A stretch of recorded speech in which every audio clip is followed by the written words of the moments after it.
Welcome back to the deep dive.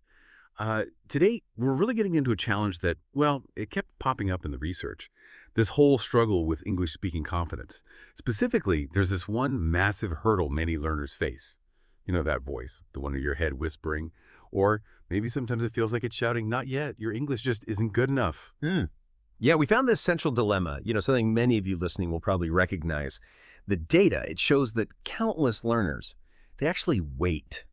They wait until they think their English is, like, perfect before they feel ready to speak. They sort of imagine this magical day, right, when every single grammar rule is down pat, every word is right there, and then, only then, will they finally start talking. But here's the surprising thing, and honestly, it's a bit heartbreaking. Our sources show that day. It never actually comes. It's just this common assumption that acts like this invisible but really strong barrier.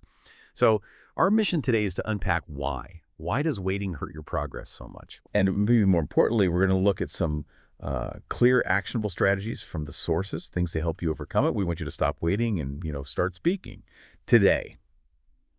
Okay, so let's get into this. Why? Why do so many of us feel like we have to wait for this perfection that never seems to arrive? Our sources, they point to really common reasons. Oh, I need more grammar, or my vocabulary isn't big enough, or just I'm so afraid of making mistakes. It's this really deep idea that you've got to tick off some huge checklist in your head or hit some impossible target before you're even allowed to have a real conversation. It's a huge mental block. Yeah, and what's really fascinating here, if you connect it to the bigger picture, this whole idea of needing perfect English, it's actually unrealistic, even for native speakers. If you really truly pay attention, you'll notice native speakers aren't flawless. Not at all. They stumble under words sometimes, or they search for the right phrase, maybe use a common little grammar slip-up, or even just trail off mid-sentence in, like a casual chat. Think about how often people use fillers, right? Those are tiny imperfections happening in real time. Or think about regional dialects, informal speech. It often deviates quite a bit from textbook grammar. So this notion of speaking perfect, error-free textbook English all the time, especially when you're just talking spontaneously, it's basically a myth. Native speakers aren't usually aiming for perfection. They're aiming for effective communication, getting their point across, and realizing that it helps us kind of reset our own expectations. And crucially, it lets us give ourselves a bit more grace. Your mistakes, they aren't failures. They're just part of talking. That's such a good point. Yeah. But, it's often easier said than done to really feel that, isn't it? I bet many listeners are still thinking, okay, yeah, but I'm not a native speaker. My mistakes feel different, more obvious, more embarrassing. It feels like the stakes are higher for a learner. Yeah. How do we bridge that gap, that feeling? Oh, absolutely. That's a very real feeling. And it often comes down to that fear of being judged, right? But the thing is, most people you talk to, they're mainly focused on understanding you. They're not sitting there with a red pen cataloging every little grammar error. When a native speaker messes up, it usually just flies under the radar. But when a learner does, we tend to be our own harshest critics. Way harsher. The key really is shifting your internal focus. Move it away from error spotting and towards just delivering your message. Are you getting your meaning across? Can they understand you? That's the real measure of success in communication. And that's where genuine confidence starts to build. Okay, that makes a lot of sense. Shifting focus from perfection to connection, essentially. So let's dig into the hard truth then. If this waiting game is so common, what are the real costs? What actually happens to your progress when you keep telling yourself, not yet, not yet? Well, connecting this back, waiting really harms your progress in two main interconnected ways. First, and it's quite straightforward, you forget stuff if you don't use it. Actively use it. Think about it like this, right? You spend maybe hours studying new words, complex grammar, cool idioms. But if that knowledge just sits there in your brain, totally passive, never getting pulled out and used in a real conversation, it just starts to fade. It's not just about forgetting single words either. It's about those connections, those neural pathways you're trying to build. The link between a grammar rule and how to actually use it, or between a word and its context. If those pathways aren't fired up regularly, they get weaker. It's exactly like trying to build muscle. You can lift weights, but if you stop training, that strength just atrophies. So all that effort you put into learning, it kind of gets undone, or at least weakened, because you're not cementing it through actually using the language. Knowledge of that application just doesn't stick. Yeah. That's a huge cost. Wow, that's that's a pretty stark way to put it. That our passive learning can actually be undermined if we don't practice.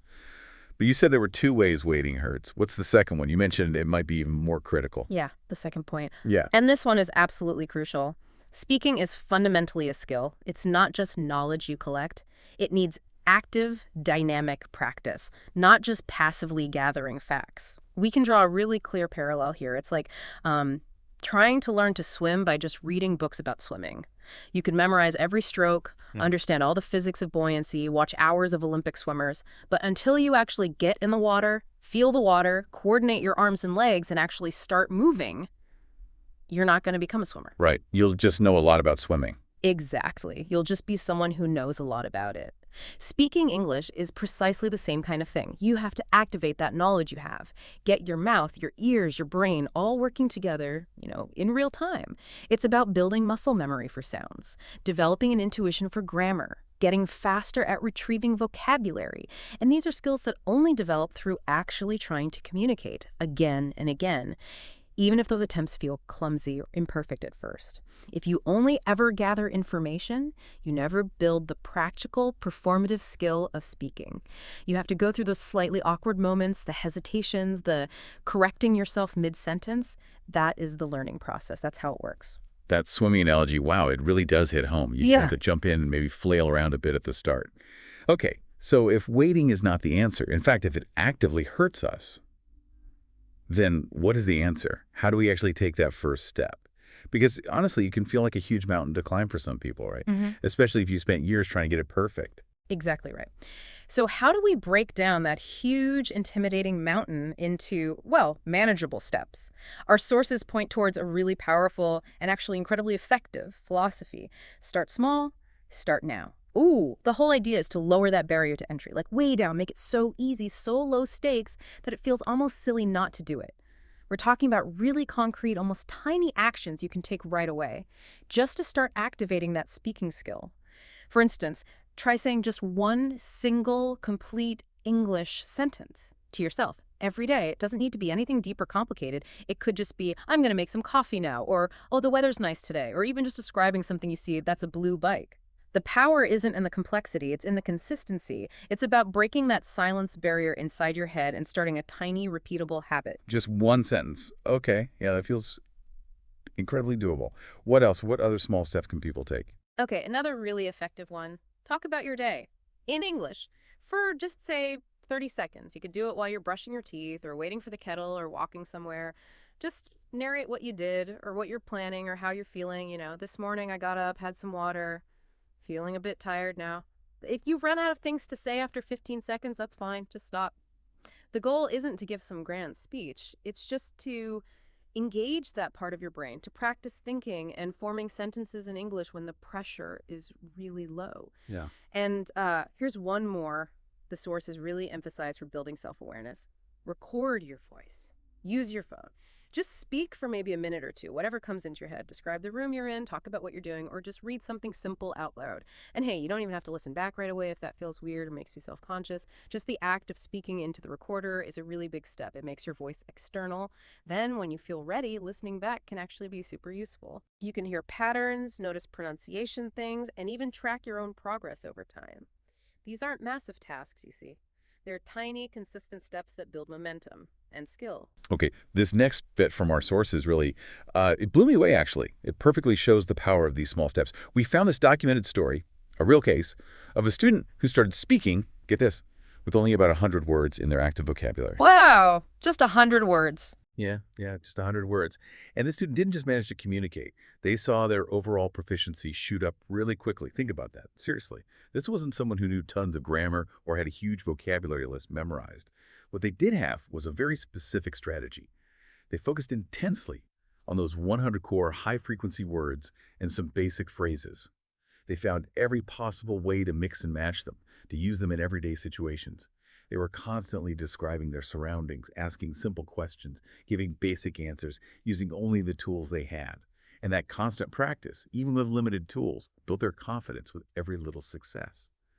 They proved to themselves that effective communication was possible way before perfection. It just shows, doesn't it? You can make amazing progress without needing this vast vocabulary or perfect grammar right from the start. It's about using what you have right now to start building. not waiting for some mythical perfect toolkit. That's an incredible example. And it really brings up a critical question, doesn't it? What if?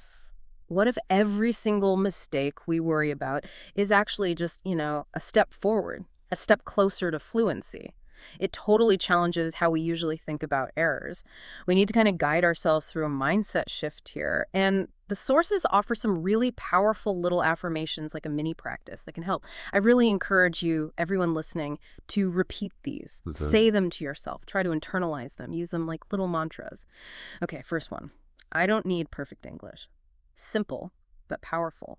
This hits that myth of perfection straight on. It frees you from that impossible standard that holds so many people back. It's about accepting that good enough really is good enough to start communicating and, crucially, to start learning faster. Letting go of perfection opens the door. Right, permission to be imperfect. Exactly. And second, I can speak today. This is all about empowering yourself to take action now. It shifts your focus from some vague future someday to the active present moment. Now, it's about recognizing the abilities you already have, no matter how small you think they are. It's a declaration of agency, really. I can do this. And finally, maybe the most important one, mistakes mean I'm learning. It's an absolute game changer if you can truly embrace it. It reframes mistakes completely. They're not failures. They're not something to be embarrassed about. They are valuable bits of data, essential feedback that helps you grow. Every time you stumble over a word, use the wrong tense, mispronounce something, you're actually gathering information that helps you adjust and get better next time. It's just like a scientist running an experiment, right? A so-called failed experiment still gives valuable data. It leads to new understanding.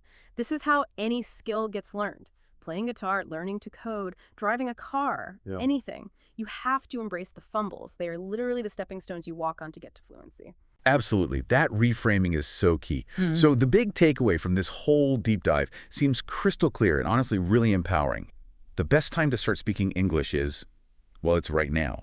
Not tomorrow, not next week when you feel more ready. Now, don't let chasing perfection stop you from making good progress or even just good enough progress. Exactly. Let that message sink in and then apply it straight away. The real power comes from actually starting. Okay, so here it is, your specific call to action from this deep dive. Just try speaking English for 2 minutes today. That's it, 2 minutes. Pick one of those small actions we talked about, say a sentence out loud, talk to yourself about your day for 30 seconds, hit record on your phone. The main thing is just to start. Break the silence. Do it today. And if you're thinking, okay, but who do I practice with?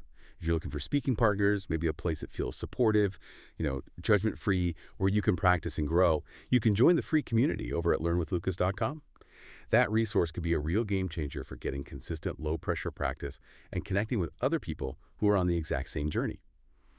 So, as we wrap up today's deep dive, here's a final thought to chew on. Consider how embracing this idea of good enough, just starting instead of waiting, might unlock progress not just in your English, but maybe in other parts of your life too. Where else are you kind of holding yourself back, waiting for that perfect moment or perfect conditions that, let's be honest, might never actually arrive? Maybe it's a hobby you want to try, or a project you've been putting off, or some personal goal. The lesson feels pretty universal, doesn't it? Consistent, imperfect action often beats perfectly planned, delayed inaction every time. Something to think about. We really hope this deep dive has given you that little nudge, that push you might need to just get out there and start speaking. Until next time, keep diving deep and most importantly, keep speaking up.